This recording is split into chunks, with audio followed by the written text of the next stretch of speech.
All right. Good morning, everyone. This is the All About Nothing podcast kind of daily show. I am Barrett Gruber, host of the All About Nothing podcast with Zach King, and you can find me on social media at Barrett Gruber.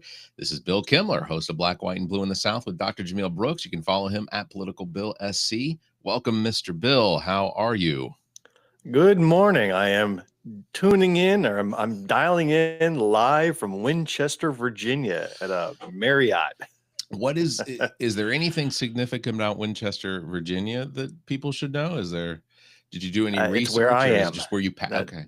This is just the halfway point between Greenwood, South Carolina, and Albany, New York. Okay. And that is where my destination is taking me today. And just to give everyone, so Bill is remote this morning because I am on the lam. I am running from the law. He is on the way to the great state of New York, where he will be partaking in his oldest daughter's nuptials. I am giving my daughter away in marriage. Congratulations. Thanks. And congratulations to Amanda, of course, and her future. And I am broke. Cheers. I'm broke. So what he's asking is, please sign up for memberships for the All About Nothing podcast so that you don't have, so he doesn't have to. We need you to buy some merch. Take a look at this hot merch right here. Black, white, and blue in the South hat. I did get a notification that one was sold. I got it. Yeah. I got it, or apparently I got it like on Tuesday this week. Yeah. And that was a whole $2 that went towards the big media group. So in revenue. I see the upgrade in equipment. The new studio looks nice. I did move some stuff around. Yeah, it was maybe our hit or miss show will hit a little bit more now that you got those extra $2. That'd be great. So you can check out members.theallaboutnothing.com. That'd be fantastic.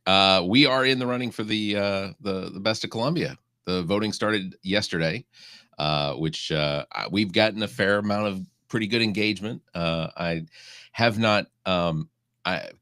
So Ami pointed it out. Are they publishing results live as the votes come in, or no? Okay. Ami did point out, though, that every single podcast that is listed as a nominee for the Best of Columbia, I have either been on or they have been on All About Nothing, which is interesting that the podcast verse in Columbia, South Carolina is that very small, inbred, very inbred, that I can have that much of an impact on all of them. Yeah. So but what does this get you? I mean, so let's say you win and you've won before. Yes. And so there's a big money prize at the end, lots of fame, lots of free advertising. What's the benefit to you that you're working so hard to earn this achievement? So there isn't. You get your name. Okay. There is no. You don't go on to like state finals. You don't go on to national finals. That's not. Yeah. No. Nothing. The only thing that you get is notoriety. You get bragging rights to be able to say that you were voted as the best local podcast in Columbia. Don't you have to pay as well to receive your reward? So you can get a free piece of paper in the mail it's cardstock. It's nice. I mean, it's, I put it up inside of a poster in my room. But you get also invited. You get 2 tickets to what is the Best of Columbia party, which sounds like it'd be an exclusive event, right? Yeah, no. They sell tickets to that to the general public for people to come to as well. But then you also get the privilege of being emailed and phone called asking if you'd like to advertise with the Free Times Post and Courier, a free newspaper that you get that you can go pick up every week. So that was one of the reasons that last year Zach and I both kind of agreed that it really wasn't something that we were going to try for. We didn't do a whole lot of pushing. We just kind of said, hey, we're nominated. Yeah, we ask that you potentially go out there and vote for us. But in the end, it's really not that big a deal to us. But we did until you lost to a pair of chiropractors. That is correct. Right? As soon as we lost to the chiropractors, I was like, son of a bitch. Then it hurt. Because because and they're nice guys. They are genuinely. They were very friendly and courteous and kind when I was there on their show. I did ask if they'd want to come on my show, but I got no return on investment on that. But it's not for everybody, but regardless, they are genuinely. I think they are nice guys. I listen to their show and sometimes question, some of the questions that they ask. My friend Preach Jacobs has been on their show at least once. We've had some other people that have gone on their show that have been on our show, and the experience between the two is different. I'll just say, not to accuse anyone of anything, but some people that left their studio felt a little uncomfortable, and not because of the adjustment. But it was, I'm sorry, that is way too vague for 5:30 in the morning. I know, I need details. Well, like they start making out in front of you. It was that uncomfortable. I mean, what was uncomfortable here? Questions asked sometimes. Preach Jacobs is a DJ, and so some of the questions that, while they were potentially appropriate for asking a DJ these questions, some of them kind of went into a direction that was more of a stereotypical sort of thing that you would imagine about an artist or So, and you can listen to the episodes; they're all out there available. I'm not going to say the podcast because I'd rather you go out there and vote for us and forget that those two either exist at all. I think I need to get on that show because I have a special skill honed from many decades of experience making hosts feel uncomfortable. Yeah, I was going to tell you also Tuesday when you asked me about my trauma. There was something that happened over the weekend that I caught that. Yeah. I caught that, and I should have dove further into it because there was something else that apparently happened in your world that you thought I knew about. You know what? If it's me disclosing, it's not really a HIPAA thing, right? So that's what. If it happened to you, sure, yeah. I'm not to talk about all your boils, talk about all your you're getting injuries. close. Go right ahead. You're getting close. Yeah. I will just say this: hemorrhoid is uncomfortable, and should absolutely be treated the appropriate way. I regret asking. Yeah, you should. And anyone having breakfast right about now probably also. No, it was. We have officially run out of topics. We are out of ideas, and we are now talking about Barrett's hemorrhoids. There we go. It's only the second time in my life that I've had one. But yeah. So anyway, hey, look. Hey, it comes from excessive straining. That's what I hear. It's all self-inflicted. I have been doing a little bit more lifting lately, and I think that's probably what did it. I do want to talk about you posted last night's and I'll read it because okay. Do it in my voice. I want to hear what I sound like impersonated. Sure. Hold on a second. Let me I don't have anything to gargle. So you said so Trump's signature policy action, the beautiful tariffs that he enacted on Liberation Day. I should have done air quotes, but this is audio, which crashed the stock market, disrupted trade around the globe, and were rescinded for the most part just days later, have just been found to be illegal by the U.S. Court of International Trade. All that pain for absolutely no gain. I want to ask. Yeah, we are now celebrating Liberation Day from Liberation Day for a completely different reason. We've been liberated from Liberation Day. Right. What does what is it that the U.S. Court of International Trade impact have on the president? Like do you know what their power is to be able to influence the tariff situation? I'm sure like any other court, it'll probably get appealed, taken to the Supreme Court for a ruling. But basically, this court found that he overstepped his authority. So apparently you can't go imposing tariffs on every nation in the world without an act of Congress to do so. Right. Okay. And the act that the Trump administration invoked in order to do so was not appropriate for tariffs. It never had been used for tariffs before, and the court found, can't be used for tariffs. So the interesting thing is that case was brought to that court by 5 businesses represented by conservative Republican lawyers. And it was in front of a panel of judges appointed by Bush and Trump himself. And they all said, hey, this tariff's bad idea. These big, beautiful tariffs, bad idea. So I don't know if that means that every tariff is immediately rescinded, or if it gets appealed and then the Supreme Court either decides to stay it or hear it or what have you. So more information to come out. This is just a late breaking judgment that came out last night. I have to imagine that once the U.S. Court of International Trade has it sounds very official, U.S. court, yeah, right? I would have to imagine that once they come out with a ruling on something like that, that they would potentially file, that there would be an injunction at least to put a halt on any of these tariffs. Like the name of that court makes it sound like The Hague. Doesn't it? You would expect the president to be immediately arrested, possibly executed. Yeah, it just got that official sound to it, like you were involved in war crimes.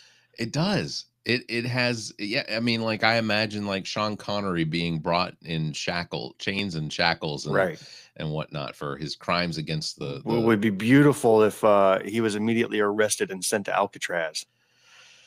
It'd be something. I have individuals that I know that still have a lot of, and look, they're very confused about what it is that the intent of tariffs are. And I certainly recognize the necessity of tariffs in situations where there is something being manufactured in the United States. The United States has a higher price for a living cost than other parts of the world, but those products being produced in other parts of the world and then flooding our market can have a dramatic negative effect on a company here in the United States that would be producing that same thing and trying to make sales of that product, but they can't sell it as cheaply. So having tariffs in place allow for our government to sort of float the scales, set the scales so that this product being created in the United States could be we the consumer would have to pay as much for that imported product as we would if it were produced domestically. So yeah, evens the scales at the expense of the regular person like you and I who loves to shop on Temu. Now our Temu products are a little higher than before. Yeah. I mean, you can do it one of two ways. You can either have tariffs or subsidies. And with as financially conscious minded as the GOP tends to make themselves think, or at least Trump thinks he is, then obviously tariffs would be the way to go in order to try and protect that American-made product. This isn't what that's about. These are reciprocal because Donald Trump sees a difference in what we export to one country and what we import from that same country, and thinks that there's some sort of that those two things need to be equal in order for us to be like trade partners. And that's not the case. Listen, have we ever in our 40 some years talked about international trade before? Never, right? We never used or talked about tariffs. We never cared about it. It was only when this buffoon came out with this chart and said, we're going to start imposing tariffs on island nations occupied only by penguins, that you realized, okay, we better be paying attention here. Because normal presidencies, normal administrations impose tariffs. There's Congress imposing tariffs, and it's very targeted, it's strategic, it's thought out, there's lots of math behind it. It's smoother to the point where you and I don't notice it, and you just let the experienced economists work it out. But instead, you get a guy that went on ChatGPT, came up with a bunch of countries and random numbers, and then said, all right, here we go, 150% tariff on everything coming out of this nation. You realize that you were dealing with incompetency. You're dealing with buffoonery, and it's coming at the expense of especially small businesses in our country that have had to close up shop because now their livelihood has just been taken away from them because there's no thought process behind this. The waffling back and forth. Did you see the little video I posted that I shared? It had Bugs Bunny and Daffy Duck on it. pulling a sign off a tree that said, rabbit season, duck season, rabbit season, duck season. Classic. The sign said tariffs on, tariffs off, tariffs on, tariffs off. That's this administration. It is chaotic without thought process. And you only have the MAGA hats back there going, oh, what a genius at everything he does. When the market reflects, no, he is not a genius. When all international trade experts say, no, this is not a genius. It's just random chaos. And that's why we're talking about it today and have never had to talk about it before. Well, and the trade and the trade court coming out and nullifying these tariffs, it is also an indication of just how chaotic this whole thing is. The fact that I mean, I can't think of another time that there was some sort of a ruling that had to come out of the U.S. Court of International Trade. I don't think that would have made headlines under another administration. So what we have is a president who continues to just throw spaghetti at the wall, in this spaghetti for breakfast. But and none of it sticks. Like, he has to back down. We're now in this. Have you heard of him as the was it a taco trade? No. Have you heard of taco trade being used? Oh, you need to Google taco and Trump.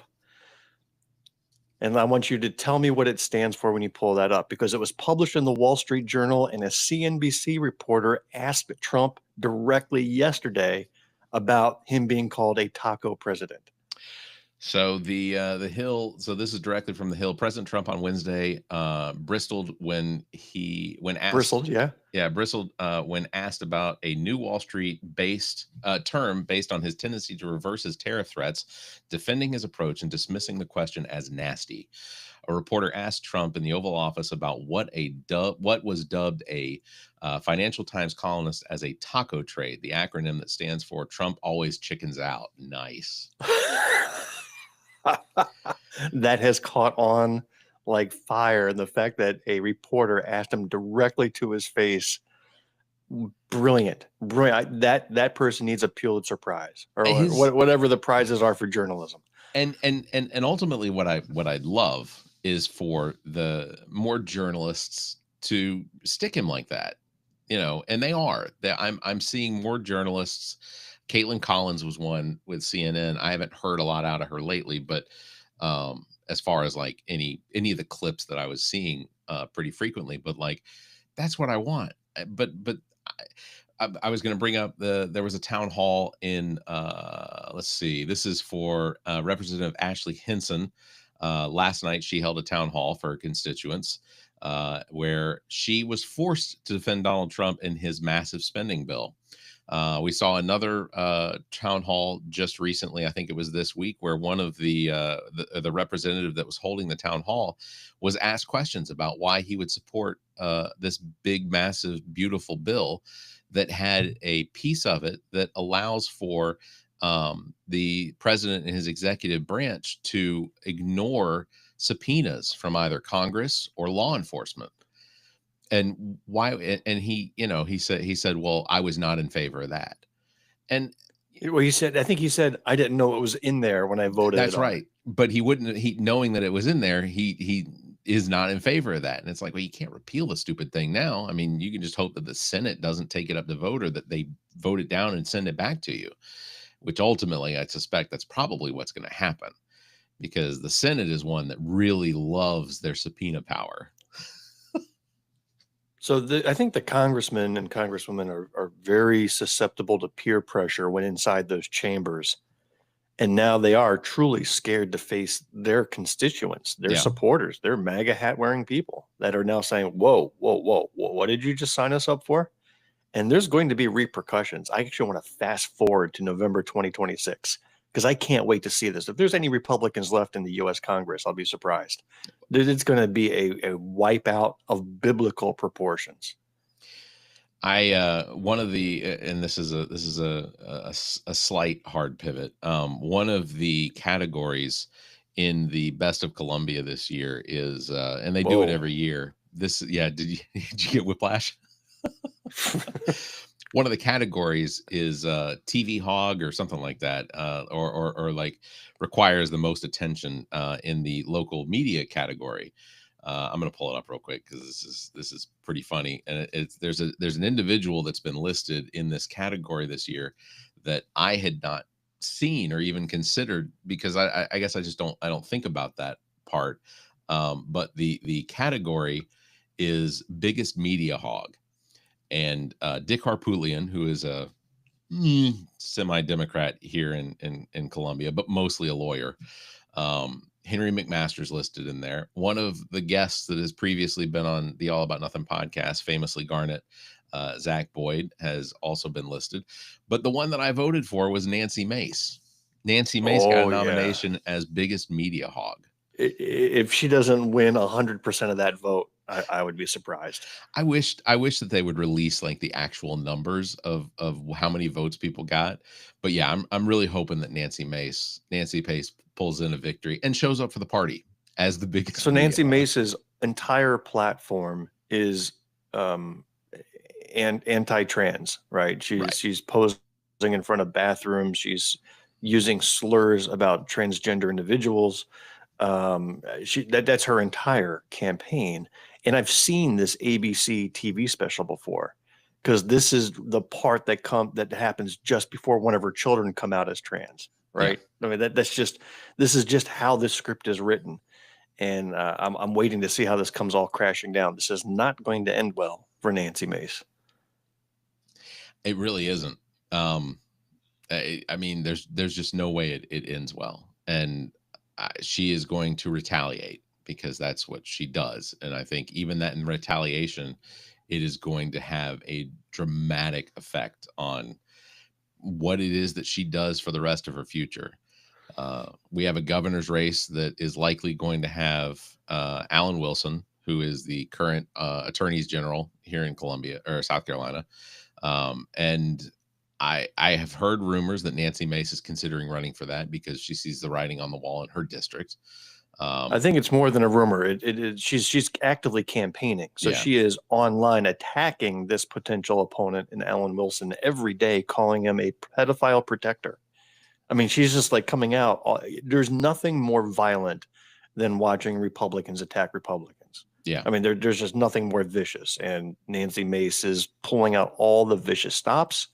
I truly hope she gets rejected in the primary in June of next year and then disappears into obscurity. I truly hope that's the case. Now, I'm guessing if she runs for governor and she does not win the primary and get the nomination, she's still eligible to run for U.S. Congress again and keep that seat. Is she? So you can. Believe that's true. In South Carolina, you can run for two. You can run for two different. I guess that's true. I've seen that before. I've seen somebody running for county council and board of education. So I think you're right. I think you can. I mean, you have to file. Well, here's the thing: you have to file in March, regardless. So you have to file for both the Congress position and as well as governor. But it's an interesting question that I don't know the answer to. If you could file and run for both. Yeah, I'll you know what, I have friends over the election commission. I'll see if I can't get an answer out of that. All right, you pull some strings. You can. Pull some strings. Some of the drama that's been going on here in Columbia has been around this the Columbia City Council deferring their decision on whether to overturn the conversion therapy ban.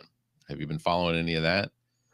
I absolutely have. So it was a very progressive rule that the city council enacted. I don't even remember when, if it was this year or last year, but they decided to be one of the cities throughout the country, and many cities have done it, when the state's failing to do it, ban this practice of conversion therapy, which is absolutely brutal.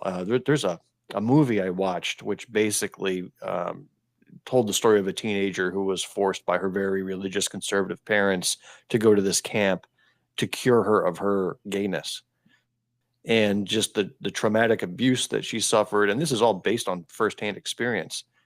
Terrible, terrible practice. And so Columbia outlawed that practice, saying we're not going to allow it. And then that seemed to be fine for the most part until some of the state legislators hear about it, the radical Freedom Caucus-y type of people, and said, all right, if you don't change that ruling, we're going to take away your city's funding from the state. Then they actually put a budget proviso in. And so now the council has been having to have emergency meetings to debate rescinding that rule because of this financial threat. And 2 times now, they've deferred the vote. They've had lots of debate. They've had lots of open testimony. And overwhelmingly, the people want to keep this in place. There is no reason why this should be allowed. And it should cities should be allowed to independently provide those type of ruling. The state doesn't want any federal interference. So why can't they accede down to cities to be free from state interference? That is how the hierarchy of power is supposed to work. Is at the very top, you have your closest local government, and then it goes to the county, and then from the county to the state, and then from the state to the federal government. Like, that's how the power should flow. If you live in the city limits of a city or a town, your city or town has the right to create and invoke laws that that are specific to the citizens that live within those limits in the city, county, state, and then federal. That's how the power was designed. And the fact that in order to basically blackmail the city of Columbia into forcing them to get rid of this conversion therapy, which by the way, conversion therapy is probably the kindest name that they could give to it, because I have had friends that have described what their parents put them through to convert them, either through just religious mental torture. In some cases, there was the use of physical, I call it torture. I had a friend who literally described what she went through as being electrodes put on the side of her head and forcing her to repeat statements back to them that she was reading off of cards that were they were designed that if she was repeating them over and over with electrotherapy, that it would convert her from being gay. And it didn't. But she has physical scars on the side of her head that will potentially never go away. This was 25, 30 years ago, but it happened here in Lexington, and it was church sponsored. It's just disturbing. But yeah, so the city council voted 7-0 to hold off on any decision Tuesday afternoon during their regularly scheduled meeting. I imagine that'll probably be coming back up in their next meeting, which, I hope that the city council just votes to say, you know what, screw it. I mean, the city, and then take the state to court over that budget proviso. Right. It's we need to change some of these state lawmakers. We have to change it. It's the only way we're going to get out of this muck that we're in. It's the things that are being legislated. We could always move to Texas, where they're about to sign in the 10 Commandments law into the school classrooms. That's about to hit the governor's desk today. Because that'll fix all their problems. That'll solve everything. I mean, I went to Catholic school, so there were 10 Commandments in all of our classrooms. Sure. And let me tell you, we were just the most delightful bunch. Not a single kid misbehaved. We were all clean as a whistle, very holy. We walked out of that school with halos over our head. It really is an effective means of enforcing no premarital sex. There was no drug use. None of us ever looked at a bottle. Seriously, I remember my freshman year at this school. It was Paul VI High School, and my first year, a pair of seniors were caught having sex in the chapel. I mean, this is what happens in these Christian Catholic schools. It's and one like of them a was public the priest. School. Oh, stop now. That's scandalous. Now it's blasphemous. Is it though? There's factual evidence. Well, yeah, true. Maybe not in that case. Look, and don't get me wrong. I am sickened by the abuse that takes place in all religion by the power at the top taking advantage of the weak or the meek at the bottom. That wasn't what Jesus intended. I don't, that's that is my biggest struggle. Well, that was another hard pivot. Yeah. and we're out of time. No, Yeah. I do. I feel that as far as Catholicism, and I am a non-practicing Catholic. I'm still Catholic. I've not been excommunicated, but my desire I'll would have to be put you through a Catholic trivia session to see how true of a Catholic you were. I'm going to put you to the test. Okay, we can do that. See how much you remember. I remember my Apostles' Creed. I remember my Hail Marys. Do you remember how many stations of the cross there are? There are 12 or 13. Well, see, you can't say 12 or 13. It's a very important number. It can only be one. Is it 13? And it might not even be both of those. So we'll come back to that. I'll come up with a Catholic trivia for you. See how much of a Catholic you are. This is where we do the flash forward. Next time. Oh, I had News 19 pulled up and it all of a sudden just started playing audio for no reason. We'll do that flash forward where it's next time on the Kinda Daily Show. You are not a Christian, sir. You can't handle the Christianity. Anyway, sorry. Okay, I'm done. That's going to wrap it up because I have to go to work and you have a wedding to get to. Are you going to see your daughter today? That's right. No, I won't see her until tomorrow. Okay. And the rest of the family flies up on tomorrow. So I'll be picking up the wife and the other kids at the airport tomorrow, and it's off to the races for a couple days. Well, I hope that it is an outstanding celebration and that everyone has a really good time. I was going to ask you what type of wedding guest you are. Let's say you were not. I'm not a wedding guest. I am a father of the bride. So, but at a wedding, it's a different role. What type of wedding guest are you? Lampshade on the head kind of guy? Are you? No. Just sit in the back and be happy. I'm a mellow, not a center of attention type of guy. Not at a wedding when it should be on the bride and groom. Okay. I was just curious. I also, and another hard pivot, the Democratic Democratic Party convention for South Carolina is this weekend. Yeah. Are you going to the fish fry or any of that stuff? So I will be at a baseball game Friday night, and on the way home from the baseball game, the baseball games don't go super late, so there is the potential I may try and drop by to hang out. But no, I did not. No one invited me to the Blue Palmetto dinner this year. Well, basically nobody, meaning me, because I'm the one that's brought you there the last couple of years, and twice. Yeah, and this year I can't go because of a wedding, and therefore Barrett did not get an invite, so he's been locked out. That's okay. There are other people that are potentially watching right now that could have invited me. I wouldn't have. Listen, there's no way you're going to beat what we saw last year with Cory Booker and Raphael Warnock speaking. Two of the best speakers I'd ever seen. That was fantastic. And I will also say that Cory Booker is one of the greatest selfie takers I've ever seen in my whole life. When like with fans. Well, here's a real tease. I actually have a thought on Cory Booker that I want to bring up next Tuesday. So I will see you next Tuesday. All right, that's going to wrap it up. Thank you very much, Mr. Bill, for joining this morning. I know being out there on the road can be a havoc. I'm trying to find my cards.